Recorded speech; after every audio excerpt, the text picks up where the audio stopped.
네, 1년 반을 끌어온 한미 방위비 협상이 마침내 타결됐습니다. 그런데 19년 만에 가장 높은 인상률을 기록하면서 비판의 목소리도 나옵니다. 한미 양국은 합리적이고 공평한 분담이다 이렇게 평가했지만 4년 뒤에는 방위비 분담금이 1조 5천억 원에 육박할 것으로 보입니다. 취재 기자와 함께 조금 더 자세한 내용 짚어보겠습니다. 자, 김도원 기자 나와 있습니까? 네, 외교부입니다. 예. 자, 바이든 행정부는 트럼프 행정부와 조금 다를 것이다. 이런 기대가 있었는데요. 결과를 보면 똑같은 것 아니냐. 이런 비판도 나오는 것 같습니다. 어떻습니까? 예, 트럼프 전 대통령의 영향이 그만큼 컸다고 생각할 수밖에 없겠습니다. 예. 트럼프 행정부의 인상 요구에 맞서서 우리 정부가 마지노선이라면서 버텼던 게 13.6% 인상이었는데요. 미국에서 행정부가 바뀌었다고 이 금액을 다시 깎는 거는 어려웠을 거라고 이해할 수 있습니다.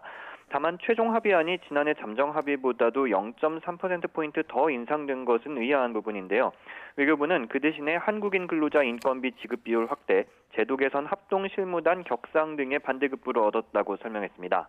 또 미국이 요구했던 준비태세 등 분담금 항목 신설을 받아들이지 않았고 역외자산 정비, 전략무기 구매 등도 없었던 일로 됐다는 게 외교부와 국방부의 설명입니다. 예.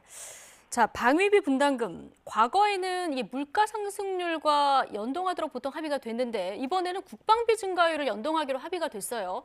자, 국방비 증가율이 훨씬 크다 보니까 이에 대해서도 좀 이해하기 어렵다. 이런 지적도 나오는 것 같습니다. 그렇습니다. 과거에 단연 계약으로 체결이 됐던 방위비 협정을 보면 첫 해에는 6에서 7% 정도를 인상을 했지만 나머지 기간에는 물가 상승률만 반영하는 것으로 결정해서 사실상 동결했었습니다. 반면에 이번엔 6년짜리 협정이기는 하지만 국방비 증가율과 연동돼서 매년 오르게 됩니다. 국방 중기 계획에 따르면 오는 2025년까지 국방비는 매년 6% 인상을 계획하고 있어서 이대로라면 2025년 방위비 분담금은 1조 4,850억여 원에 이릅니다. 공교롭게도 트럼프 정부가 당초 5배 인상안이 받아들여지지 않자 수정 요구했던 50% 인상에 근접한 수치인데요. 외교부는 액수를 놓고 협상한 게 아니라면서 예측 가능하고 합리적인 지표로 국방비 증가율을 도입한 것이다. 또 국방부도 향후 국방비는 아직 정해진 게 아니라고 설명했습니다. 예. 근데 이웃나라 일본을 봤더니요. 올해 1.2% 인상에 그쳤습니다. 이래서 좀 너무한다 이런 지적도 나오는 것 같고요. 그리고 분담금을 사용하지 않는 그 액수가 상당하다 이런 이야기도 나오는데요.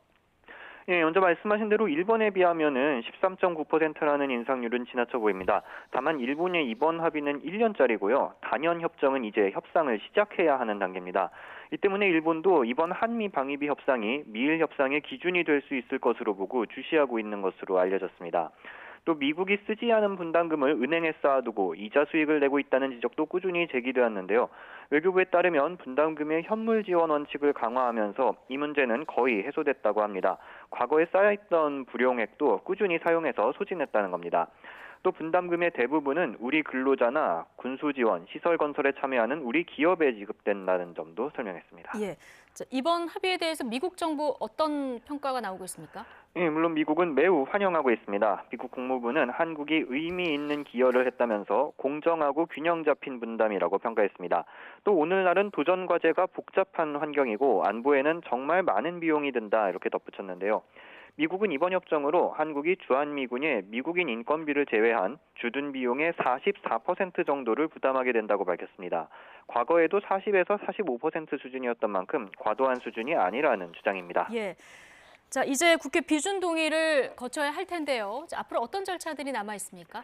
예, 우선 협정문을 확정하고 정식 서명하는 절차가 남아 있습니다. 정식 서명 전에 가서명은 다음 주에 블링컨, 오스틴 미 국무국방장관 방안에 맞춰서 이루어질 가능성도 있습니다. 이후에 국무회의와 대통령 제가 등을 거쳐 정식 서명에 한 달 정도 걸릴 것으로 예상됩니다. 다음으로 국회 비준 동의를 받아야 하는데 이 기간 역시 한 달 정도가 필요합니다. 인상률이 크다는 지적이 있긴 하지만 여당인 더불어민주당은 수용 가능한 합리적 범위라고 평가했고요. 국민의힘은 아직 특별한 반응을 내지 않았습니다만 한미동맹을 중시하는 입장에서 반대하기는 어려울 것으로 보여서 비준 동의에 큰 무리는 없을 거란 전망이 나옵니다. 지금까지 외교부에서 YTN 김도원입니다.